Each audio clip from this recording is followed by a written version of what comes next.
আজকে ক্লাসে আমরা আলোচনা করব হোম মেনু সম্পর্কে।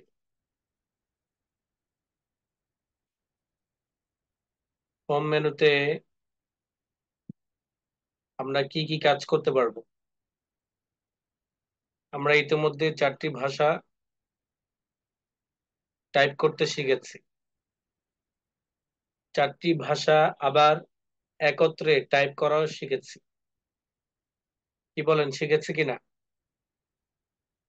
জি জি স্যার। শিখেছি। তাহলে আমাদেরকে যখন 4 ভাষায় টাইপ করতে দেওয়া হবে তখন আমরা অনায়াসে টাইপ করতে পারবো। আমাদেরকে আর কেউ এই কথা বলতে পারবে না যে তুমি টাইপ করতে পারো না, বরং আমরা এই মুহূর্তে চ্যালেঞ্জ দিয়ে টাইপ করতে পারবো। অন্যরা যদি 2 ভাষা জানে, আমরা তবে 4 ভাষা জানি। কয় ভাষা? 4 ভাষা। আচ্ছা, বাংলা, ইংরেজি, আরবি, উর্দু। উর্দু। 4 ভাষায় আমরা টাইপ করতে পারি। এটা আমাদের জন্য সবচেয়ে প্লাস পয়েন্ট। এটা আমাদের জন্য কি একটি প্লাস পয়েন্ট যে আমরা কম্পিউটার পারি না, শুধু অতিরিক্ত কিছু পারি। অতিরিক্ত কিছু পারি। পারি। সেই অতিরিক্ত পারার মধ্য থেকে একটি পয়েন্ট হলো বাংলা, ইংরেজি, আরবি, উর্দু 4 ভাষায় কাজ করতে পারা এবং 4 ভাষা কম্পিউটারে সেট আপ করা। কোন ভাষা কিভাবে সেট আপ করবো এটা কিন্তু আমাদের শেখা হয়ে গেছে।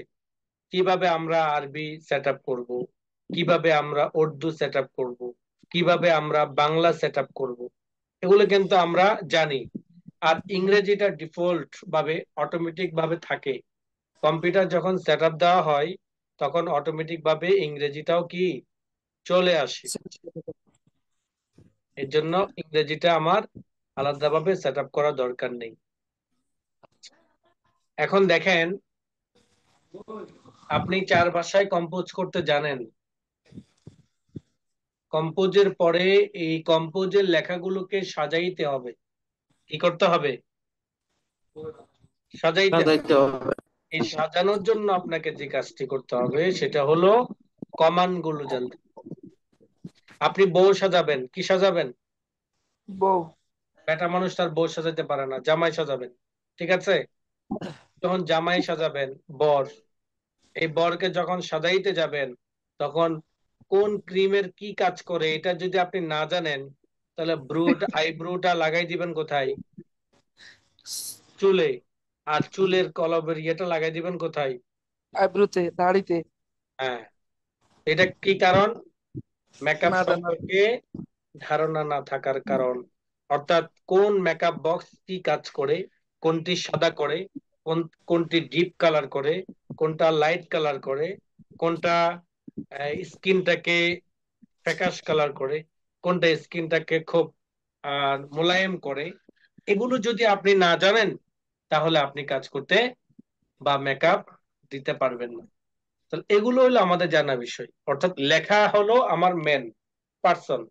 সেই লেখাটাকে কিভাবে সাজাইবেন, সেই লেখাটাকে কিভাবে কালার করবেন, ফন্ট পরিবর্তন করবেন কিভাবে, ছোট করবেন কিভাবে, বড় করবেন কিভাবে, ইটালিক করবেন কিভাবে, লেখার নিচে একটা দাগ দিবেন কিভাবে, লেখার নিচে একটা রং দিবেন কিভাবে, লেখাটাকে ঘরের ভিতর নিয়ে যাবেন কিভাবে, এগুলো যখন জানবেন তখন লেখাটাকে সাজাইতে পারবেন। তখন লেখাটাকে কি করবেন? সাজাইতে সাজানো পারবেন। যাবে। আচ্ছা। তাহলে এখন দেখেন, আপনি গত ক্লাসে শিখেছিলেন ফাইল মেনু। ফাইল মেনু থেকে শিখেছেন save, save as, open, close, information, recent, new, print, save and send, help, option, exit. মোটামুটি এই যেগুলো এখান থেকে কয়েকটা কমান্ড আমরা পূর্বে আলোচনা করেছি। এখন হলো সেকেন্ড যে মেনুটি আছে সেটির নাম কি? Home menu. Home menu. এই হোম মেনুর মধ্যে আমাদের বিশাল কাজ। আমরা যখন যে মেনুতে ক্লিক করি তখন ওই মেনুর যে রিবন বারটা আছে সেই রিবন বারটা গ্রুপ আকারে শো করে। কি আকারে? গ্রুপ আকারে। যেমন আমরা বলেছিলাম যে ক্লিপবোর্ড একটি গ্রুপ, তারপর আমাদের ফন্ট এখান থেকে যে এই দাগ থেকে এই দাগের ভিতরে এটি একটা গ্রুপ, এই দাগ থেকে এই দাগের ভিতরে এটি একটা গ্রুপ, এই দাগ থেকে এই দাগের ভিতরে এটি একটা গ্রুপ, তাই না? তো জি প্রত্যেকটা গ্রুপের নাম নিচে লেখা আছে। প্রত্যেকটা গ্রুপের নাম কোথায় লেখা আছে? নিচে। আছে। তাহলে এখন দেখেন ক্লিপবোর্ডের মধ্যে আমার কি লেখা আছে? আমার প্রথম যে গ্রুপটি, সেই গ্রুপটির নামের মধ্যে কি লেখা আছে? ক্লিপবোর্ড, তাই না? জি তারপর লেখা আছে ফন্ট গ্রুপ, তারপর লেখা আছে প্যারাগ্রাফ গ্রুপ, তারপর লেখা আছে স্টাইল, তাই। তারপর লেখা আছে এডিটিং। এখন প্রথম যে মেনুটি আছে, সেই মেনুটি আমরা প্রথমে জানবো, শিখব। প্রথম মেনুর অর্থাৎ দ্বিতীয় মেনুর প্রথম গ্রুপটি ক্লিপবোর্ড। এই ক্লিপবোর্ডের মধ্যে চারটা কমান্ড আছে। কয়টা কমান্ড? চারটা। চারটা কমান্ড। একটির নাম হলো কাট, একটির নাম হলো কপি, একটির নাম হলো ফরম্যাট পেইন্টার, আরেকটির নাম হলো পেস্ট। বলেন দেখি, কাট, কপি, কাট ফরম্যাট। কাট, কপি, মনে হয়েছে ফরম্যাট, আর এটা মনে হয় পাস্ট। প্রথম কাট, তারপর আছে কপি, কপি। তারপর আছে ফরম্যাট পেইন্টার, তারপর আছে পেস্ট। বলেন তো এগুলো কাজ কি? বলেন। কাট মানে হলো একটা কার্ডটাকে কেটে অন্য জায়গায় নিয়ে যাওয়া, একেবারে সরিয়ে নিয়ে যাওয়া। আর কপি মানে আগের জায়গায় থাকবে অন্য জায়গায় নিয়ে যাওয়া, নেওয়া যাবে। আচ্ছা, গাছের কলপ দেখেছেন? জি গাছের কলপ যখন ধরা হয় তখন সেই গাছটা উঠাই নিয়ে আসা লাগে না, সেই ঢালটা যতটুকু ঢাল ধরা হয় ততটুকু জায়গা থেকে এটাকে কি করা হয়? নিয়ে নেওয়া হয়। আর গাছের গোড়ালি থেকে যখন নেওয়া হয় এটাকে বলা হয় কাট। গাছের গোড়ালি সহ যখন নেওয়া হয় তখন এটাকে কি বলা হয়? কাট। কাট। আর সেটা যখন অন্য জায়গায় রোপণ করবেন, কি করবেন? রোপণ করো। রোপণ। রোপণ করবেন। এই রোপণ করাটাকে বলা হয় পেস্ট। কি বলা হয়? পেস্ট। রোপণ করাটাকে বলা হয় পেস্ট। যেমন আমি এখানে লিখলাম, যেমন আমি এখানে লিখলাম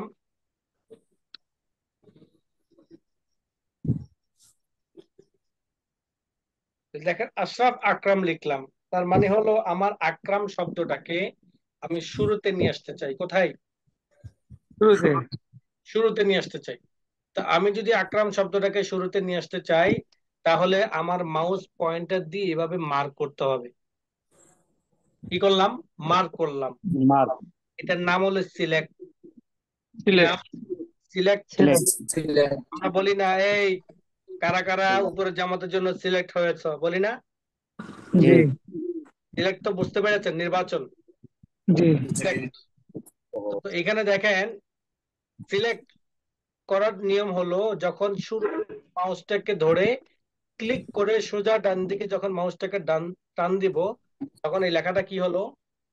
সিলেক্ট হলো। মার্ক হলো। এবার আমার কাজ হলো লেখাটাকে কাট করা। কি জন্য করব? এটা শুরুতে নিয়ে আসবো। এই আকরাম শব্দটাকে এই জায়গা থেকে গোড়ালি সহ নিয়ে ফেলবো। কি সহ? গোড়ালি গোড়ালি সহ। সহ। এর জন্য আমাকে সিলেক্ট করার পর ক্লিক করতে হবে কাট, করতে এবং হবে। কার্সর পয়েন্টকে শুরুতে ক্লিক করে নিয়ে যেতে হবে। এরপর আমাকে ক্লিক করতে হবে পেস্ট। অর্থাৎ যেখানে লেখাটাকে সেটিং করব, রোপণ করব, সেখানে মাউস পয়েন্টার, কার্সর পয়েন্টারকে সেখানে নিয়ে যেতে হবে। যেটার মাধ্যমে আমরা লেখালেখি করি তার নাম কি? কার্সর। কি নাম? কার্সর। কার্সর। সেই কার্সর পয়েন্টকে যদি আমরা যেখানে নিয়ে যাব সেখানে আমরা রোপণ করতে পারবো। তো কাট মানে হলো গোড়ালি সহ নেওয়া। কাট মিন গোড়ালি সহ। ঠিক আছে? আর যদি বলি আমি এই দুইটা লেখা কপি করব, এই দুইটা লেখা কি করব? কপি করব। কি করবো? আপনার একটা বই আছে বা আপনি একটা লেখা লিখেছেন, একটা চিঠি লিখেছেন, ওই চিঠি যদি হুবহুব আরেকটা পেপারে যদি আমরা কপি করি, তাহলে আপনার লেখাটা কি মুছে যাবে? না। না মুছতে হবে। বরং আপনার লেখাটা যেমনই ছিল তেমনই থাকবে, কোনো কমতি হবে না, হবে? জি না। তাহলে এই লেখাটাও যখন আপনি কপি করবেন তখন এই লেখাটা যেভাবে ছিল যেমন ছিল তেমনই থাকবে, শুধুমাত্র আপনার হাতের কাছে একটা ফটোকপি চলে আসবে। আপনার হাতের মধ্যে কি চলে আসবে? ফটোকপি চলে আসবে। আপনি যখন কপিতে ক্লিক করবেন আপনার হাতের মুঠের মধ্যে এই লেখাটা কি হয়ে গেছে? চলে আসছে। চলে আসছে, কপি হয়ে চলে আসলে বললে তো আবার গোড়ালি সব বুঝে যাবে, বলতে হবে কি কপি হয়ে আসলো। কপি হয়ে যা আসলো, ফটোকপি তো হয়ে আসলো, এটা আমি এখন কি করব? রোপণ করব। কি করব? রোপণ এটা তো করব। আমার হাতের মধ্যে রয়ে গেল, তা আমার হাতের মধ্যে যদি থাকে আপনি দেখতে পারবেন? জি না। কথা বুঝতে পারেন নাই। আমার হাতের মধ্যে যদি বুঝতে ফটোকপিটা পারছি। থাকে আপনি দেখতে পারবেন? জি পারবেন না। না। জি না, দেখা যাবে তাহলে না, দেখার পেস্ট জন্য করতে আমাকে হবে। কি করতে হবে? রোপণ করতে হবে, দেখাইতে হবে। পেস্ট করতে আর হবে। সেই দেখানোর নিয়মটা হলো পেস্ট। তার মানে হলো কাট করলেন, হাতের মধ্যে চলে আসলো, কপি করলেন, হাতের মধ্যে চলে আসলো। রোপণ করবেন কিসের মাধ্যমে? পেস্টের মাধ্যমে। রোপণ করবেন কিসের মাধ্যমে? পেস্টের মাধ্যমে। পেস্টের মাধ্যমে। এরপর একটা কমান্ড আছে, সেটির নাম হলো ফরম্যাট পেইন্টার। কি নাম? Format printer. Format painter. Format printer. এই ফরম্যাট পেইন্টারটার কাজ একটু পরে শিখাই। আমি এই লেখাটাকে সিলেক্ট করলাম। কি করলাম? সিলেক্ট করলাম। সিলেক্ট করার পরে এই লেখার স্বাভাবিক যে ফন্টটি, সে ফন্টটির নাম কি? Sutonny MJ. Sutonny M J. এই সুটুনি এম জে হলো বাংলাদেশের সবচেয়ে বেশি যে ফন্টটা ব্যবহার হয়, সেই ফন্টটার নাম হলো সুটুনি এম জে। পত্র পত্রিকা থেকে শুরু করে বই পুস্তক সকল জায়গায় বাংলায় যে ফন্টটি সবচেয়ে বেশি ব্যবহার হয় সেই ফন্টটির নাম কি? সুতুনি এমজে।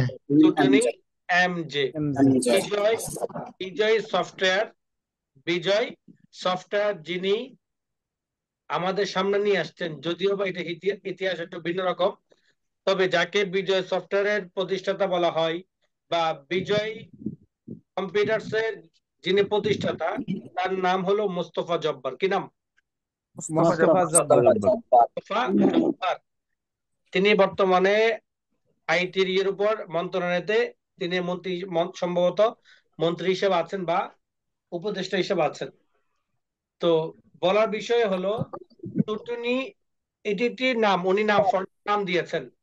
আর এম জে হলো মোস্তফা জব্বার। MJ কি? এই এম জে এর ফন্ট অনেকগুলো পাবেন।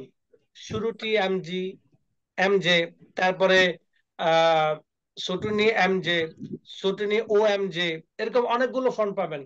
এম জে যতগুলো দেখবেন ততগুলো আপনি বুঝে নিতে পারেন এটি মোস্তফা জব্বারের ফন্ট। কার ফন্ট? মোস্তফা জব্বার। তাহলে এখন দেখেন আমার এইটা স্বাভাবিক ফন্ট। এই ফন্টটা সবচেয়ে বেশি ব্যবহার হয় কারণ এই ফন্টের মধ্যে খুব আহ চোখে পড়ার মতো, চোখের ক্ষতি করে না, যার কারণে এই ফন্টটা সবাই ইউজ করে। হ্যাঁ, একটু ডিফারেন্টের জন্য মানুষ ফন্টের স্টাইলটা চেঞ্জ করে। কিসের ক্ষেত্রে? শিরোনামের ক্ষেত্রে। স্বাভাবিক বেশিরভাগ টেক্সট লেখার ক্ষেত্রে এই ফন্টটা ব্যবহার করে, বাট শিরোনামের ক্ষেত্রে একটু চেঞ্জ করে। উদাহরণস্বরূপ আপনার এটা হলো শিরোনাম, উদাহরণস্বরূপ কি? এটি শিরোনাম। এই শিরোনামকে যদি আপনি পরিবর্তন করতে চান তাহলে আপনাকে সিলেক্ট করার পর, লেখাটাকে সিলেক্ট করার পরে আপনাকে যেতে হবে ফন্ট বক্সে। কোথায়? ফন্ট বক্সে। ফন্ট বক্সে আপনি যখন যাবেন সেখানের মধ্যে আপনার কম্পিউটারে যতগুলো ফন্ট সেট আপ করা থাকবে প্রত্যেকটা ভাষার ফন্ট গুলো আপনি এখানে একসাথে পাবেন। প্রত্যেকটা ভাষার ফন্ট আপনি এখানে কি পাবেন? একসাথে পাবেন। আপনি এখান থেকে দেখে নিবেন কোন ফন্ট আপনার কাছে ভালো লাগে। যেমন আমি নিচের দিকে যাই, এইখানে একটা ফন্ট আছে, এখানে একটা ফন্ট আছে, নিচের দিকে আরো যাই, আমি যখন দেখব এক একটা ফন্টের এক একটা স্টাইল শো করছে, আমার কাছে এখান থেকে যেটা ভালো লাগবে আমি সেটা কি করব? সিলেক্ট করব। সেটাতে সিলেক্ট করব। আমি এখানে নিচের দিকে যাব, কোন ফন্টটা আমার কাছে ভালো লাগে দেখেন। মাউস পয়েন্টারটাকে যখন নিয়ে যাব তখন আমি ক্লিক করেছি। এখন দেখেন দুইটা ফন্টের মধ্যে একটু ডিফারেন্ট বোঝা যায় কিনা। জি জি জি স্যার। উপরেরটা একটা স্টাইল হয়ে গেছে, নিচেরটা আরেকটা স্টাইল, যেটা হলো আমার রেগুলার। নিচেরটা কি রেগুলার ফন্ট, রেগুলার। আর জি উপরের ফন্টটা একটু ডিফারেন্ট ফন্ট, যেটা আমি শিরোনাম অথবা বিভিন্ন ক্ষেত্রে এটি ব্যবহার করতে পারি। এক কথায় যে কোনো ভাষার ফন্টের যে খতের স্টাইলটা আছে, সে খত স্টাইল বা ফন্ট স্টাইলটা পরিবর্তন করতে চাইলে আপনাকে ফন্ট বক্সে যেতে হবে। সেখান থেকে দেখে দেখে যে ফন্টটা আপনার কাছে ভালো লাগবে সেটার মধ্যে কি করতে হবে, ক্লিক করতে হবে। ক্লিক করতে হবে। তাহলে কি হবে, সেই লেখাটা ওই ফন্টের স্টাইলে কি হয়ে যাবে, চেঞ্জ হয়ে যাবে। এরপর আসেন ফন্ট সাইজ। আপনার লেখার সাইজ যতটুকু আছে, আপনি চাচ্ছেন যে না লেখাটাকে একটু বড় হোক, তার পাশে ফন্ট সাইজ আছে, আপনি ফন্ট বক্সের ডান পাশে, এখান থেকে আপনি সাইজ যত বড় করবেন, মাউস পয়েন্টারটাকে নিয়ে গেলে আপনাকে প্রিভিউ দেখাবে। কি দেখাবে, কি দেখাবে বলেন, প্রিভিউ। রিভিউ দেখাবে। ভিউ দেখাবে। আপনি যখন প্রিভিউ দেখতে পারবেন, এখান থেকে যদি বলেন যে না আমার এটা ঠিক আছে, তাহলে আপনি ক্লিক করবেন, তখন এই ফন্টটাই এই সাইজটাই হয়ে যাবে। আবার এইভাবে দেখেন, ছোট করতে চাইলে ছোট করতে পারবেন। তো এইভাবে ছোট বড় করতে পারবেন। সর্বনিম্ন 8 থেকে 72 পর্যন্ত এখানে দেখানো হচ্ছে, বাট আপনি লিখেও দিতে পারবেন। সর্বোচ্চ 1638 এবং সর্বনিম্ন 1। এই ফন্টের সাইজ সর্বনিম্ন কত 1 এবং সর্বোচ্চ 1638। 1638। 1638। আপনার এই ফন্ট এই মাইক্রোসফট ওয়ার্ডের মধ্যে দরকার হবে না, সর্বোচ্চ গেলে 1 থেকে 150 বা 200। আমি এখানে 100 ব্যবহার করি। দেখেন 100 ব্যবহার করলাম। 100 ব্যবহার করাতে আমার এই শব্দটা দুইটা ভাগে বিভক্ত হয়ে গেছে। কি কারণে, জায়গা না থাকার কারণে। কি কারণে, জায়গা না থাকার জায়গা না কারণে। থাকার। আচ্ছা এখন দেখেন, আমি এখানে ক্লিক না করে আমার drop down font size drop down click করে করে আমি এটাকে ছোট করতে চাই। দেখেন drop down font size drop ডাউনটা কি করছি, ক্লিক করে করে ছোট করছি। আবার ড্রপ ডাউন আপ যেটা আছে,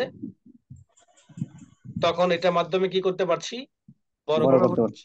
তাহলে আমি এখানে ক্লিক করেও করতে পারবো, আবার ড্রপ ডাউন গুলোর মাধ্যমেও ছোট বড় করতে পারবো। ক্লিয়ার?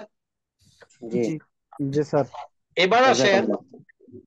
এবার আসেন, আপনার এই লেখাটা স্বাভাবিক ফন্ট, এই লেখাটাকে একটু ডিফারেন্ট বোঝানোর জন্য আরো কিছু ইফেক্ট আপনি ব্যবহার করতে পারেন। আরো কিছু ইফেক্ট মেকআপ আপনি কি করতে পারেন, ব্যবহার করতে পারেন।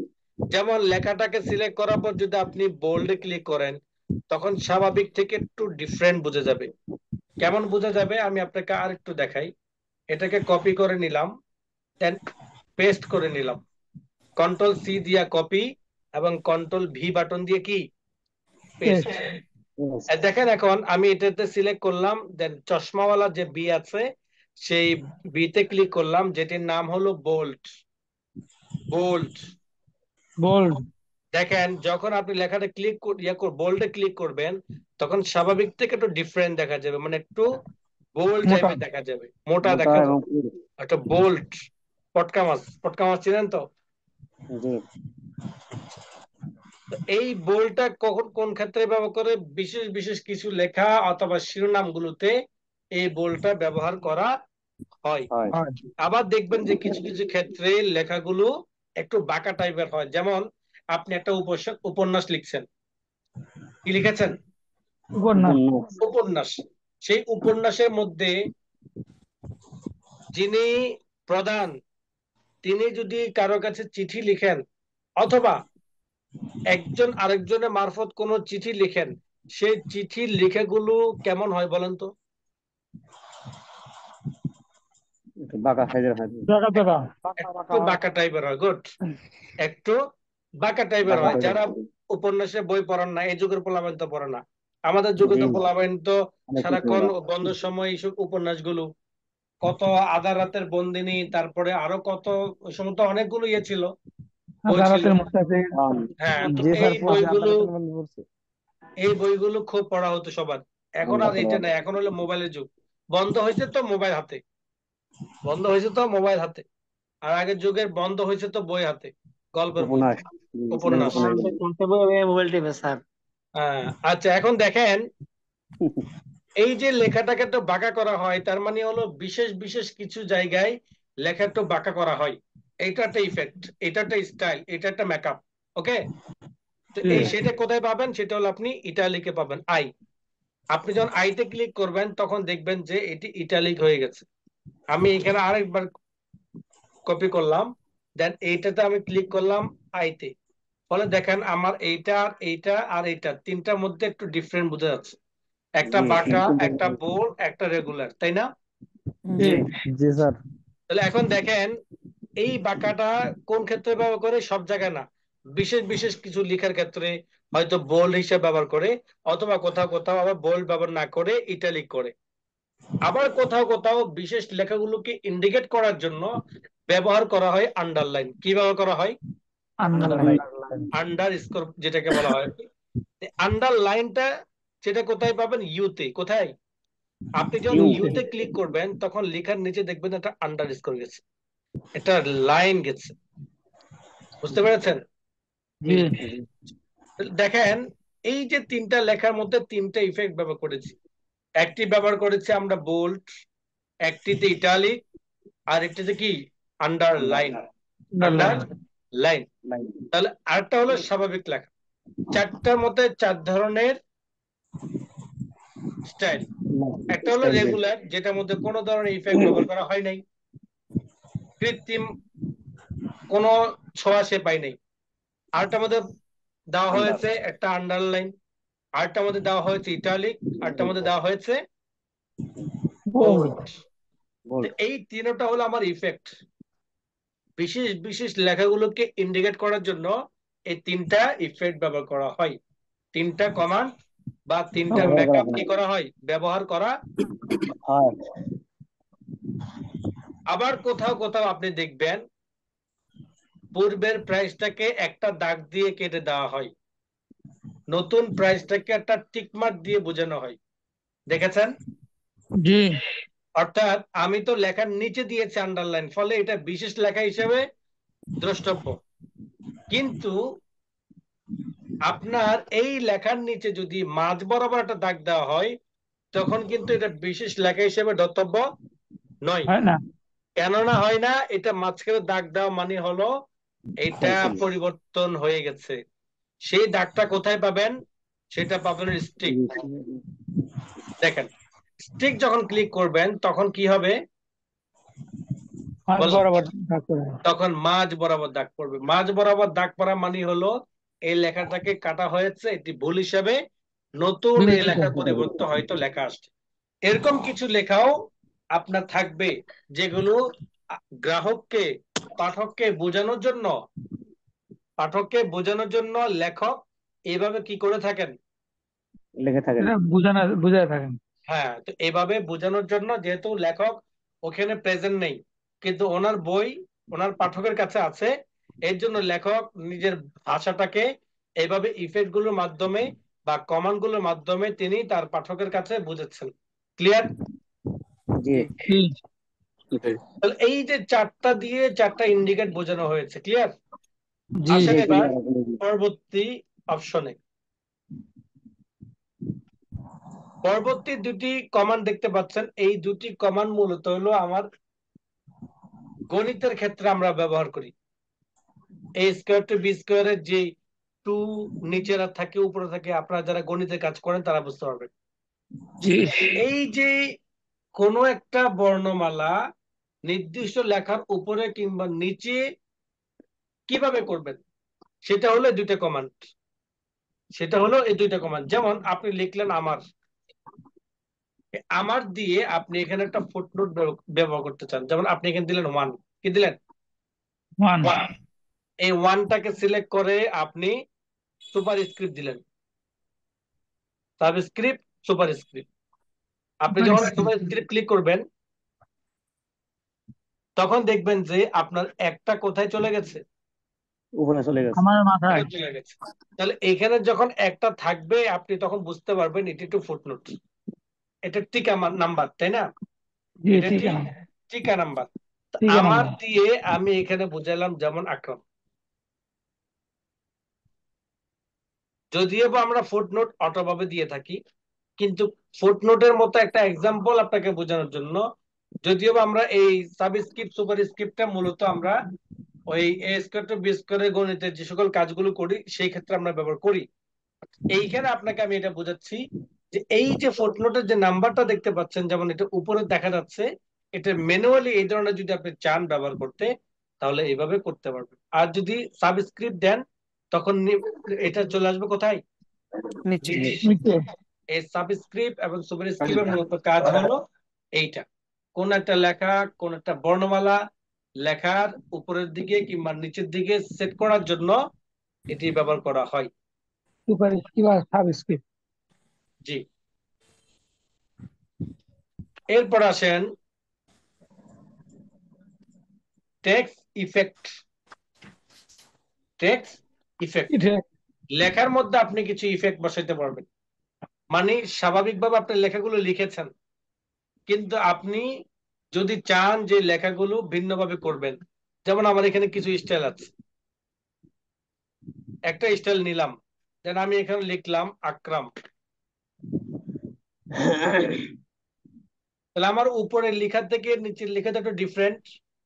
শুধু ডিফারেন্ট না, মানে বলা যায় যে এটা একটা আর্টিস্টের কাজ। 38 টাকা। কি এটা একটা 38 টাকা। এই যে কাজটা আপনি করেছেন, এটার জন্য আপনাকে কোনো কিছু করার দরকার হয় নাই, শুধুমাত্র ইফেক্টের স্টাইলটা সিলেক্ট করেছেন, কোন স্টাইলটা আপনি ব্যবহার করবেন, যে স্টাইলটা ব্যবহার করবেন সেটা আপনি ক্লিক করেছেন। আমি লেখাটাকে সিলেক্ট করলাম, সিলেক্ট করার পর এখান থেকে যদি পরিবর্তন করে দিতে চাই সেটাও আমি করতে পারবো। আর যদি বলে যে শুধু আউটলাইন দিব, তাহলে আউটলাইন দিয়ে আউটলাইন কি কালার দিব, আউটলাইন শুধুমাত্র আউটলাইনটাও কালার করতে পারবো, কোন কালার দিব সেটা আমি এখান থেকে চুজ করে দিতে পারবো, শুধু আউটলাইন। আর যদি বলে যে ফিল কালার ব্যবহার করতে চাই, শ্যাডো কালার, মানে একটা ছায়া কালার যদি দিতে চান, ছায়া কালার দিতে পারবেন এখানে। দেখেন আমার লেখার মধ্যে একটা ছায়া যাচ্ছে।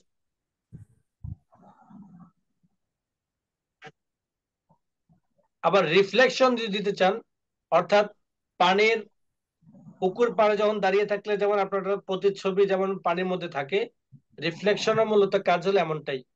আপনি চাইলে আপনার লেখাটা ছায়াও বসাতে পারবেন এখানে, ফলে দেখা গেছে এটা সুন্দর দেখা যাবে, মনে হবে যে গ্লাসের মধ্যে আমার লেখাটা দাঁড় করানো, তাই না? জি। চাইলে এই ইফেক্ট গুলো আপনি ব্যবহার করতে পারেন। অনেক অনেক ধরনের ইফেক্ট আছে, কোনটা আপনার কাছে ভালো লাগে আপনি সেটা এখান থেকে পছন্দ করে নেন, যেটা নান করে দিবেন, নান ইফেক্ট যেটা দিয়েছেন সেটাকে যদি উঠিয়ে দিতে চান তাহলে উপরে অপশন পাবেন নান, উপরে যেটা হলো নো শেডো। আউটলাইন যদি আমি ক্লিক করি অটোমেটিক, অটোমেটিক মানে ব্ল্যাক কালার। এবং এখান থেকে যদি আমি গ্লো ক্লিক করি, দেখেন এখানে আমার দেখেন আরেক ধরনের কালার তৈরি হবে। একটা কমান্ডের মধ্যে না হলেও 15 থেকে 20 প্রকারের ইফেক্ট আছে, এবং প্রত্যেকটা প্রকারের মধ্যে দেখবেন যারা অনেক ধরনের পাবেন। গ্লোর মধ্যে দেখবেন যে কত ধরনের, নিচের দিকে যখন যাবেন তখন দেখতে পারবেন। আবার গ্লো অপশনও পাবেন, চাইলে ম্যানুয়ালি আপনি গ্লো গুলো তৈরি করতে পারেন, অর্থাৎ লেখার নিচে যে একটা কালার গিয়েছে সেই কালারটা আপনি ম্যানুয়ালি চেঞ্জ করে নিতে পারবেন।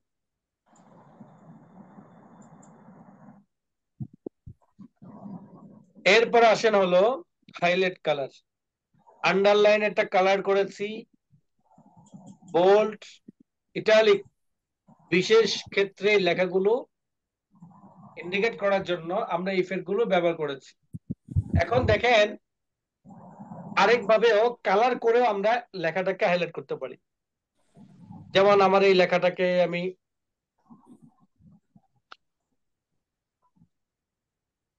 এই লেখাটার মধ্যে আমি হাইলাইট কালার দিলাম, নির্দিষ্ট কালার দিলাম, অর্থাৎ লেখার পেছনে একটা কালার দিব যেটাকে হাইলাইট কালার বলা হয়।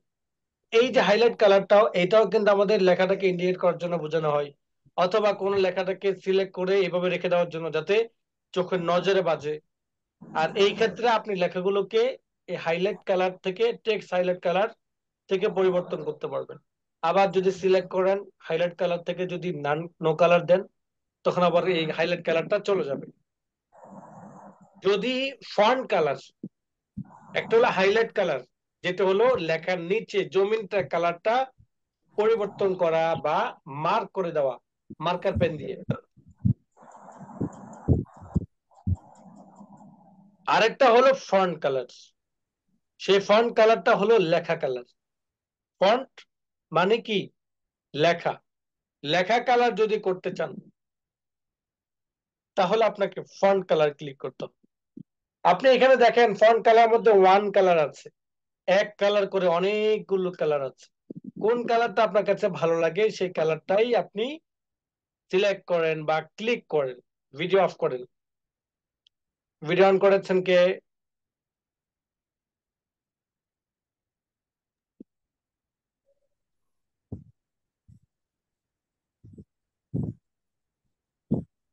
ফন্ট কালার, এখান থেকে যেই কালারটা আপনি দিবেন সেই কালারটাই কিন্তু প্রিন্ট হবে। এখান থেকে যেই কালারটা আপনি সিলেক্ট করবেন ওই কালারটাই কি হবে? প্রিন্ট হবে। এখন দেখেন আপনি এখানে কি কালার দিতে চান। এখানে সবগুলো কিন্তু ওয়ান কালার, এক কালার করে, যেটা করবেন এক কালার।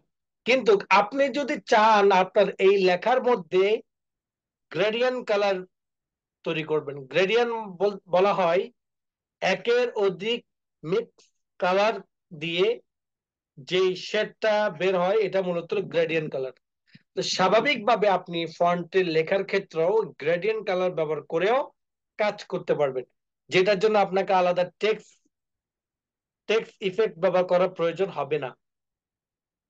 এই জন্য আপনাকে গ্রেডিয়েন্ট ক্লিক করতে হবে। এখানে যে মোর কালারটা আছে, যে ওয়ান কালার গুলো আছে, এখান থেকে কালার পছন্দ না হলে মোর কালার গিয়ে দেখবেন যারা শত শত রকমের কালার আপনি এখান থেকে বের করতে পারবেন ম্যানুয়ালি। আর যদি গ্রেডিয়েন্ট ক্লিক করেন তখন দেখবেন যে এখানে গ্রেডিয়েন্ট বের হবে। যেমন দেখেন আমি এখানে এটা ব্যবহার করেছি, ফলে দেখেন আমার লেখাটা কেমন দেখা যাচ্ছে। আমি লেখাটাকে একটু বড় করে আপনাদেরকে দেখাই, তাহলে আপনারা বুঝতে পারবেন। দেখেন আমার এই লেখাটা স্বাভাবিক কালার, এক কালার যে লেখাটা আছে, আমি লেখাটা কপি করলাম, দেন নিচে আমি ইন্টার বাটন প্রেস করে এটিকে পেস্ট করলাম। তাহলে আমার দুইটা কালার হলো। আমি এখান থেকে ওয়ান কালার দিলাম, সবুজ কালার। আমাকে দুইটার মধ্যে একটা ডিফারেন্ট বোঝান। দুইটাই কিন্তু সবুজ কালার, কিন্তু দুইটার মধ্যে একটার মধ্যে একটু ডিফারেন্ট আছে একটু। হালকা একটা গাঢ় বেশি। কোনটা বলেন? উপরেরটা গাঢ় হালকা, নিচেটা হালকা। দুই উপরে। রকম আছে। তো নিচেরটা মনে হচ্ছে যে সাধারণ একটা কালার, তাই না? আর উপরটা মনে হচ্ছে যে না, খুব আনকমন। গাঢ়। আনকমন একটা কালার আসছে। এই যে আনকমনটা, এই আনকমনটা আপনাকে তৈরি করতে হবে। কি করতে হবে? তৈরি তৈরি করতে করতে হবে। হবে। আপনি যখন এখান থেকে ওয়ান কালার দিবেন তো যে কোনো ওয়ান কালার দিয়ে আপনি দিতে পারেন, কিন্তু সেই কালারের সাথে যদি আরো কিছু মিক্স থাকে, যেমন লবণ, হলুদ, মরিচ, লবণ, হলুদ, মরিচ, তিনটা জিনিস দিয়ে আপনি তরকারি তৈরি করতে পারবেন। পারবেন কিনা? জি, জি। কিন্তু সেই তরকারি একটু ডিফারেন্ট স্বাদ যদি আপনি দেখাতে চান তখন আপনাকে মশলা লাগবে, আরো কিছু মশলা অ্যাড করতে যোগ হবে। করতে হবে। ঠিক আপনার এইটাও হলো, এই যে ওয়ান কালার মানে হলো স্বাভাবিক ময় মশলার মতো, যেটা হলুদ, মরিচ, লবণের মতো। কিন্তু একটু পরিবর্তন বা আরেকটু আনকমন যদি আপনি চান তাহলে আপনাকে গ্রেডিয়েন্টে যেতে হবে, সেখানে গিয়ে আপনি পরিবর্তন করতে পারবেন। তো এখন প্রশ্ন হলো, এখানে তো কয়েকটা দেখা যাচ্ছে। হ্যাঁ, আপনি যদি আরো নিজস্ব ভাবে যদি কালার তৈরি করতে চান তাহলে আপনাকে মোর গ্রেডিয়েন্টসে যেতে হবে। মোর গ্রেডিয়েন্টসে গিয়ে আপনি গ্রেডিয়েন্ট ফিল যাবেন। এখান থেকে প্রেজেন্টের মধ্যে কিছু কালার তৈরি করা আছে এবং এইখান থেকে লিনিয়ার, রেডিয়াল, রেক্টেঙ্গুলার অর্থাৎ বিভিন্ন স্টাইলে লেখাটাকে ইয়ে করতে পারবেন। এখন দেখেন আমার লেখাটা, এবং এই যে হলুদ কালারটা এই পাশে আসছে, আপনি যাচ্ছে মাঝখানে বাসে আসে, তাও আপনি চেঞ্জ করতে পারবেন। এগুলো সম্পূর্ণ আপনার হাতের মধ্যে।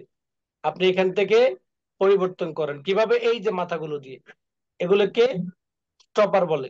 আপনি এখান থেকে যেখানে যে কালারটাকে মুভমেন্ট করতে চান সেটা করতে পারবেন। রেডিয়াল সিস্টেম আছে, রেক্টেঙ্গেল আছে, পাথ আছে। দেখেন একটা পাথ স্টাইল শো করছে এখানে। আবার দেখেন এটা হলো আমার নিজস্ব কালার যেটা তৈরি করা আছে। আর যদি বলি যে না আমি নিজে কালার তৈরি করব, তো সেই ক্ষেত্রে আপনি কি করবেন? সেক্ষেত্রে আপনি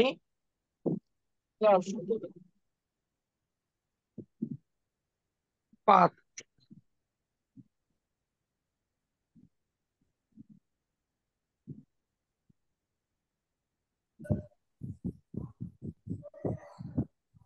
খেয়াল করেন এখানে কিছু কালার অপশন দেখেন, অনেক অনেক কালার আছে এখানে। যে কালারটা আপনার কাছে লাগবে সেটা আপনি এখান থেকে চুজ করে নেন। আবার এটাকে পরিবর্তন করতে চাইলে পরিবর্তন করেন। একটা কালার নিলেন এখানে, যে কালারটা আপনার পছন্দ হয়, যে কালারটা আপনার কাছে ভালো লাগবে, আপনি এখান থেকে কমিয়ে বাড়িয়েও পার্সেন্টেজ অপাসিটি গুলো কমাইতে পারবেন, বাড়াইতে পারবেন ব্রাইটনেস গুলো। এবং যে স্টপার গুলো আছে এগুলোর মাধ্যমে এগুলোকে মাইনাসও করতে পারবেন, প্লাসও করতে পারবেন। এই যে ডিলেট প্লাস, এগুলো ক্লিক করে করে এটা করতে পারবেন। সলিড কালার মধ্যে ওয়ান কালার আছে, নো ফিল, কোনো ধরনের ফিল ব্যবহার হবে না, এমনটা যদি হয় সেটাও আপনি এখান থেকে করতে পারেন। আবার টেক্সট আউটলাইন যদি চান, আউটলাইন স্টাইল যদি চান, শ্যাডো যদি চান, সবকিছু আপনি এখান থেকে পরিবর্তন করতে পারেন। এক কথায় এখানে যে ইফেক্ট গুলো আপনি দেখেছেন সবগুলো আপনি আবারও এখান থেকে করতে পারবেন।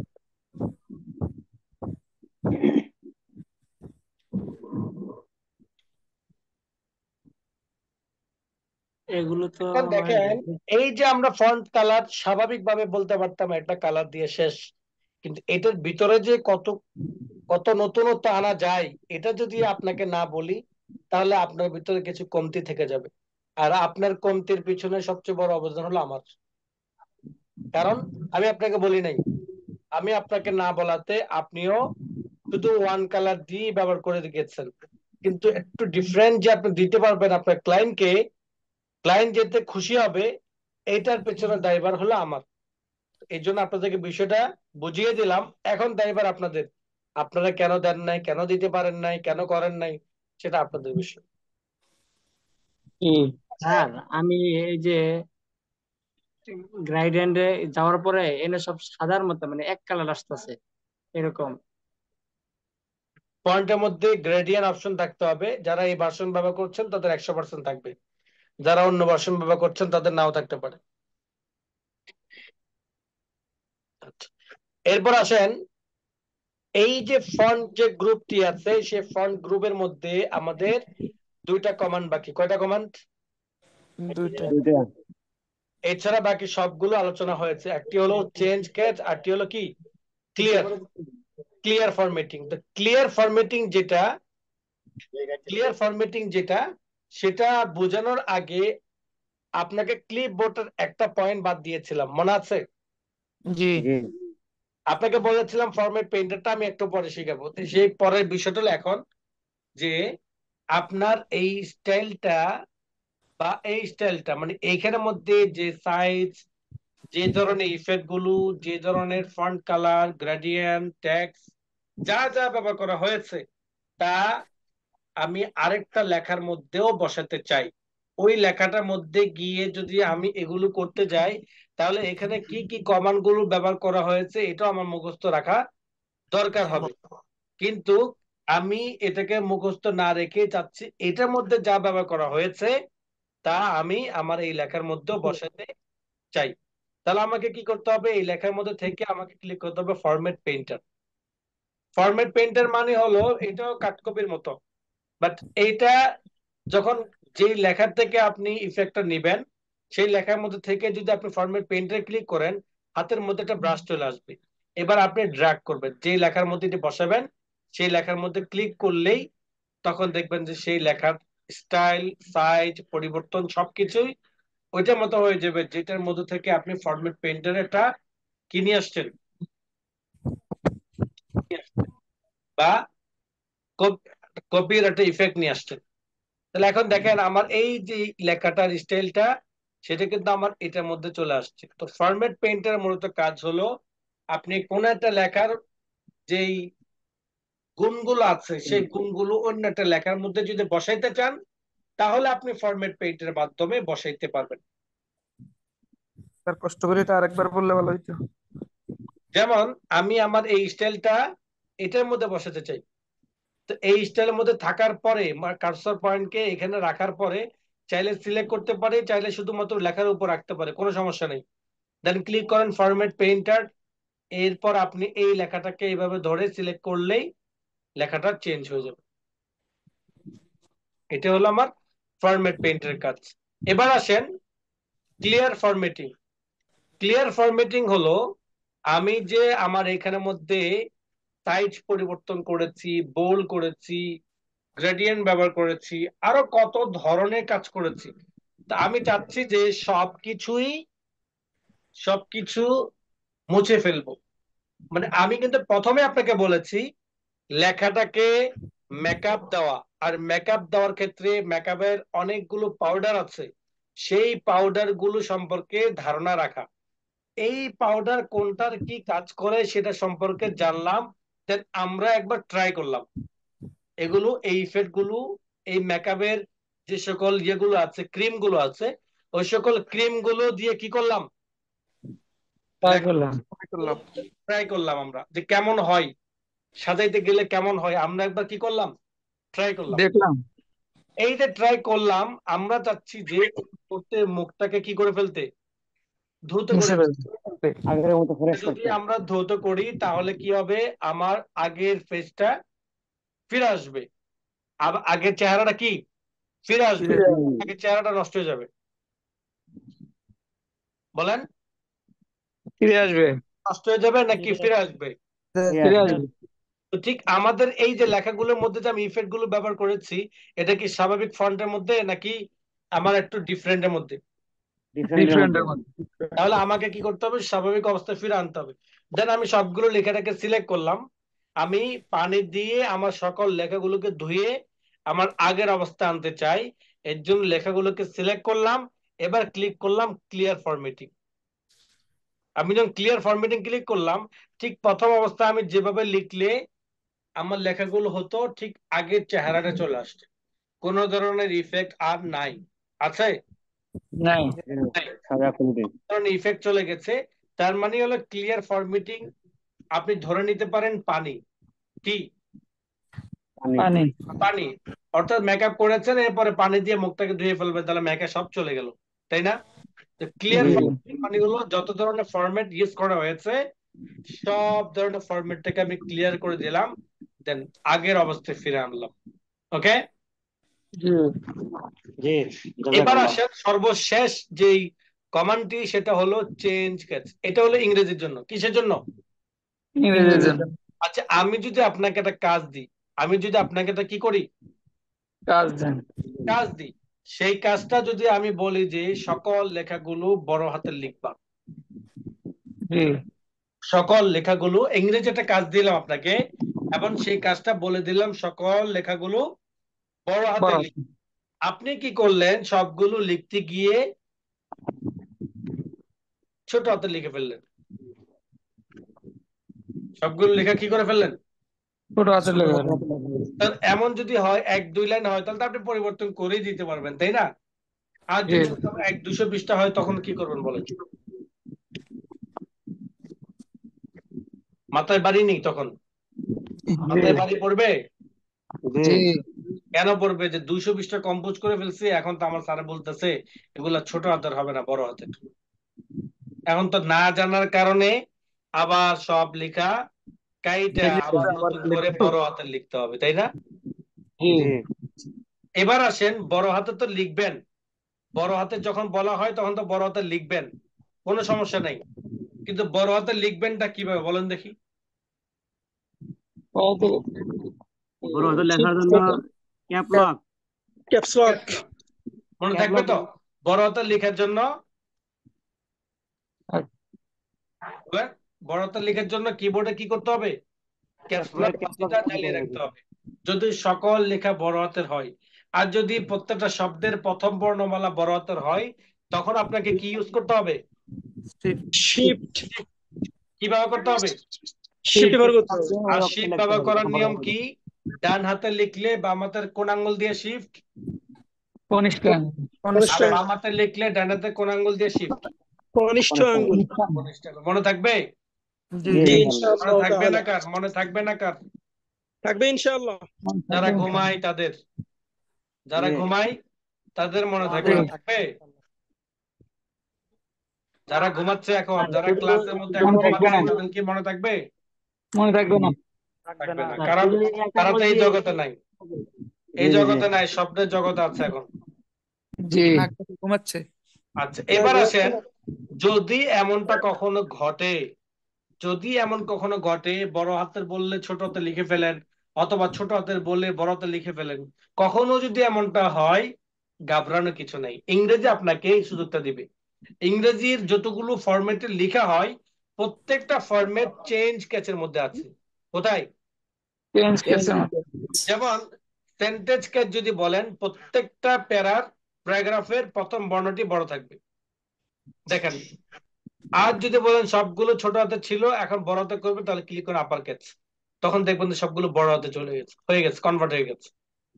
আবার যদি বলেন যে সবগুলো বড় হাতে ছিল, ছোট হাতে করবেন, তাহলে লোয়ার ক্যাচ ক্লিক করেন, তাহলে সবগুলো ছোট হাতের হয়ে যাবে। আবার যদি ক্লিক করেন যে ক্যাপিটাল, প্রত্যেকটা শব্দের প্রথম বর্ণমালা বড় হাতের, তাও হয়ে যাবে। আবার যদি বলে দেন না পাগলা ক্যাচ, প্রত্যেকটা শব্দের প্রথম বর্ণ ছোট হাতের, তাও হয়ে যাবে। তো ইংরেজির ক্ষেত্রে এই ক্যাচ গুলো ব্যবহার করা হয়, তবে এখান থেকে 4টা ক্যাচ লেখার ক্ষেত্রে ব্যবহার করে। পঞ্চম নাম্বার যেটি আছে টুগেল ক্যাচ, এটা হলো পাগলা ক্যাচ বলে আমরা এটাকে, এটা কোনো ব্যবহার নেই, এটা কোনো ব্যবহার আমাদের দেশে নেই। তার মানে হলো, আপনি এখান থেকে যদি কখনো এমনটা করে ফেলেন, ঘাবড়ানো কিছু নেই, আপনি চেঞ্জ করে নিতে পারবেন। কিসের ক্ষেত্রে? বাংলা, আরবি, উর্দু? শুধু ইংরেজির ক্ষেত্রে ইংরেজির ক্ষেত্রে। কারণ ছোট হাতের লেখা আর বড় হাতের লেখা অন্য কোনো ভাষার মধ্যে নাই, আছে শুধু ইংরেজির মধ্যে ইংরেজি। আর এই জন্য এটা চেঞ্জ করাটাও পসিবল। সিস্টেম আছে। ক্লিয়ার? জি কথা ক্লিয়ার? আলহামদুলিল্লাহ। তাহলে আলহামদুলিল্লাহ। আমরা হোম মেনুর 2টা ট্যাব সম্পর্কে আলোচনা করলাম, হোম মেনুর 2টা ট্যাব বা 2টা গ্রুপ সম্পর্কে আলোচনা আলোচনা হলো। করলাম। Number 1 clipboard, number 2 font box. এই ফন্টের মধ্যে দেখেছেন কতগুলো কমান্ড। এই কমান্ড গুলো যদি আপনি শুধুমাত্র প্র্যাকটিস করেন, তাও কমপক্ষে 1 সপ্তাহ লাগবে। কয় জি সপ্তাহ? জি যদি আপনি বলেন যে আপনি একজন দক্ষ লোক হবেন, সে দক্ষ হওয়ার পেছনে যতটুকু পরিমাণ প্র্যাকটিস করা দরকার, তার সর্বনিম্ন 1 সপ্তাহ, শুধু জি স্যার। ফন্টের মধ্যে। ফন্টের তো আমি উপরে আলোচনা করেছি, ফন্টের ভিতরে এখনো ঢুকি নাই। আউটডোর ছিল এত সময় ধরে, আউটডোর, ইনডোরে যাই নাই। এই দেখেন, এটা হলো ইনডোরস। দেখেন ইনডোরের ভিতরে আরো কত কমান্ড, ইনডোরে কিন্তু আমি এখনো যাইনি। ইনডোরের ভিতরে এখনো অনেকগুলো কমান্ড আছে, যেগুলো সম্পর্কে আপনাদেরকে বলি নাই। শুধু আউটডোর কিছু কমান্ড ছিল, যেগুলো সবচেয়ে বেশি ব্যবহার হয়, এগুলো সম্পর্কে আপনাকে বলেছি। ইনডোরে কখন যায় মানুষ? ইনডোরে কখন যায়? বেশি দরকার হলে। যখন বেশি না, মানে খুব খারাপ অবস্থা গেলে বা বিতর্কত না গেলে হয় না, তখন মানুষ ইনডোরে যায়। আপনি আউটডোরে দেখবেন যে ডাক্তার দেখাতে যাবেন, আউটডোর থেকে শেষ। যখন দেখবেন যে সিরিয়াস অবস্থা, তখন বলে ইনডোরে ঢোকাও, তাই না? বহির্বিভাগ। জি স্যার। জি স্যার। এইটা 2টা সম্পর্কে আলোচনা করেছি। আগামী ক্লাসের পূর্বে আপনারা এটা তাকড়া করবেন। কে তাকড়া করবেন? অন্য একদিন, যিনি জুম সম্পর্কে বুঝেন, যিনি জুম সম্পর্কে বুঝেন, তিনি জুমের মাধ্যমে কালকে, কি বার? রবিবার, কালকে রবিবার। অথবা পরশুদিনের মধ্যে ঠিক আমি যেভাবে আলোচনা করেছি হুবহুব এইভাবে আপনাকে কম পক্ষে আর আমার থেকে আরো ভালোভাবে করার চেষ্টা করতে হবে। তাকড়া করার জন্য কে করতে পারবেন বলেন?